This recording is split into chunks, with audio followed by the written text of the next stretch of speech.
근데 이것이 20년 만에 확 바뀝니다. 코스닥 50 종목도 국민연금이 직접 투자를 할 수 있게 됩니다. 자, 여기에 많이 편입되어 있는 코스닥 150 종목. 자, 그런 종목들을 선별해 보면 되겠죠.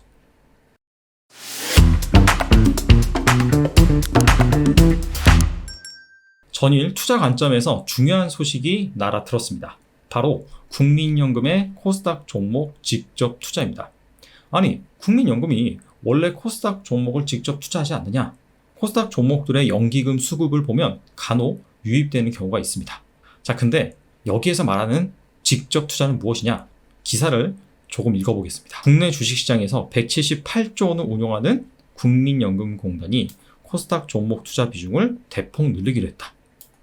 전체 운용액의 절반가량인 직접 운용 부문에서 그동안 코스피 200 종목에만 투자했는데 앞으로는 코스닥 50 종목도 사기로 한 것이다.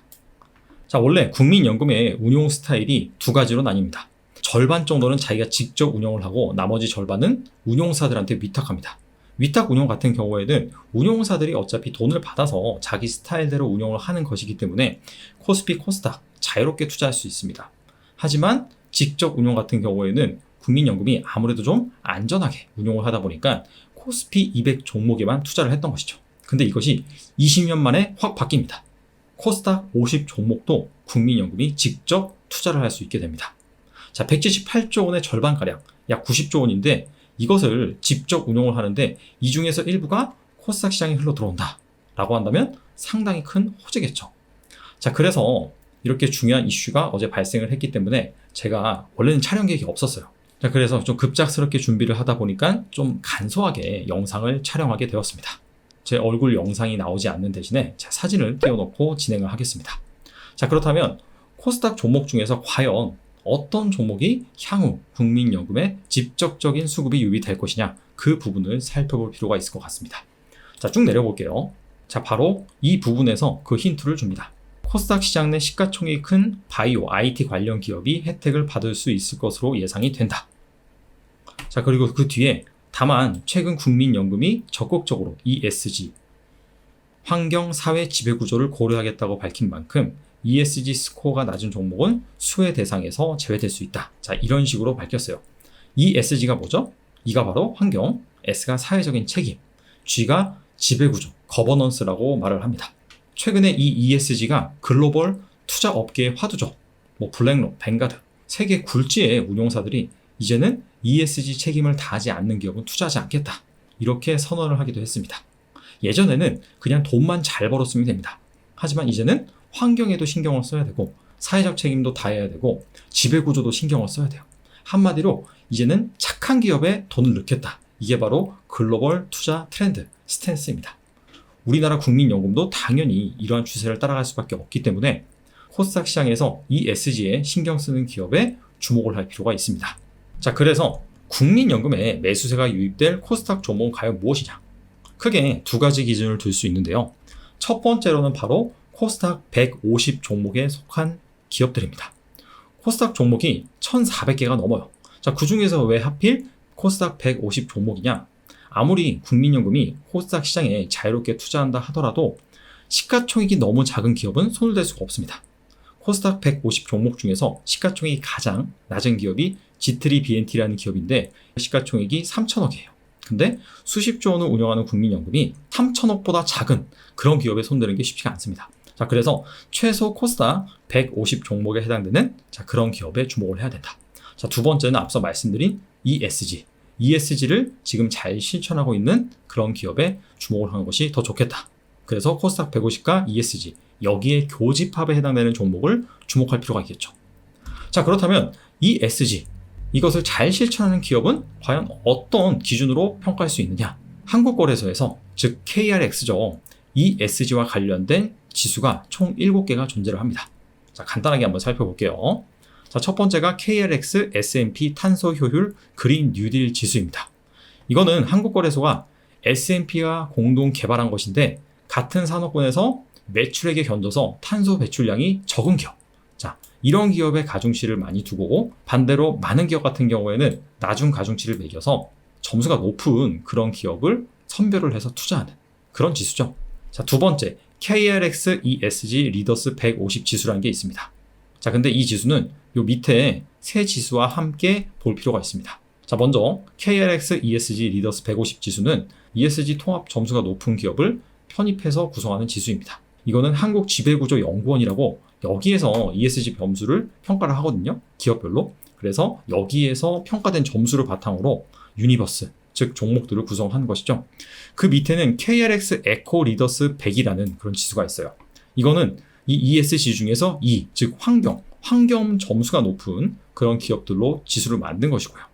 그 밑에 있는 거는 거버넌스, ESG 중에서 거버넌스, 즉 지배구조가 우량한 그런 기업들로 구성한 지수입니다. 자, 마지막으로 ESG 사회책임 경영지수가 있죠.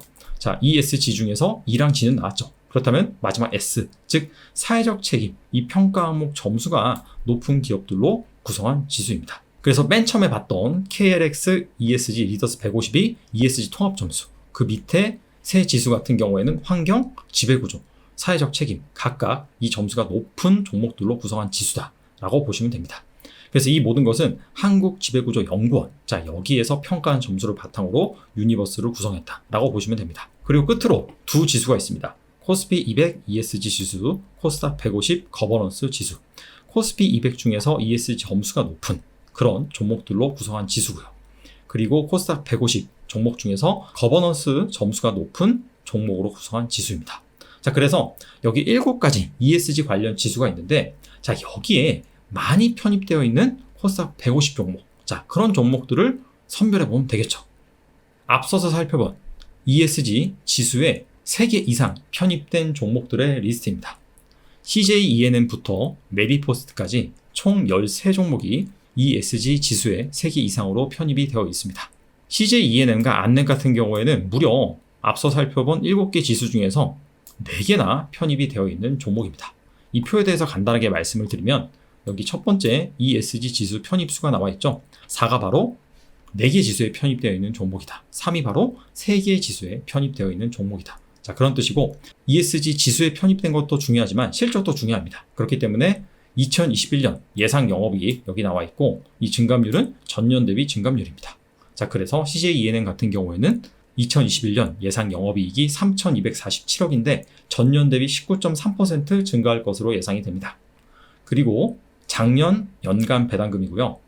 16일 주가입니다. 그래서 배당 수익률 나와 있고요. 마지막으로 밸류에이션 지표 PER이 나와 있는데, 이것도 2021년 예상 순이익 기준 PER입니다. 그래서 여기 13종목 중에 눈에 띄는 특징이 있는데요. SK 머티리얼즈부터 SFA까지 이 기업들이 바로 이 반도체와 디스플레이 관련된 기업들입니다.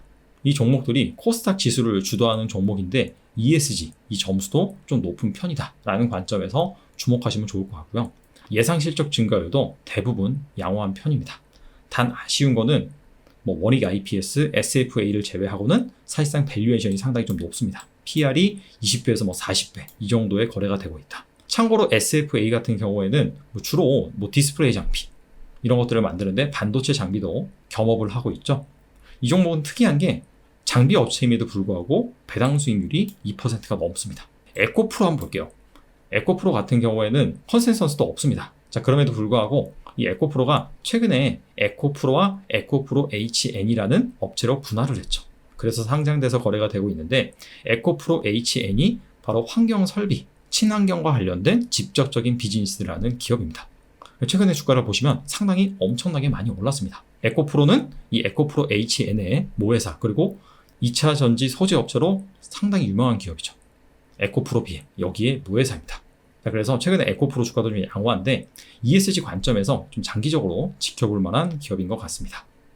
자, 여기 나와 있는 기업 리스트는요, ESG 지수에 편입된 수가 2개 이상인 종목들의 리스트입니다. 국민연금이 코스닥 50 종목에 투자한다라고 밝혔기 때문에 앞서서 ESG 지수에 편입이 많이 된 종목도 중요하겠지만, 자, 여기에 2개 이상 편입된 종목들도 한번 참고로 보시면 좋을 것 같습니다. 지금까지 국민연금이 20년 만에 이제 코스닥 50 종목에 투자를 하겠다. 자, 그런 관점에서 어떤 종목에 주목을 할 것이냐? 바로 ESG 점수가 높은 종목에 주목할 가능성이 있다라고 말씀을 드렸는데, 주의할 점 2가지만 말씀을 드리겠습니다.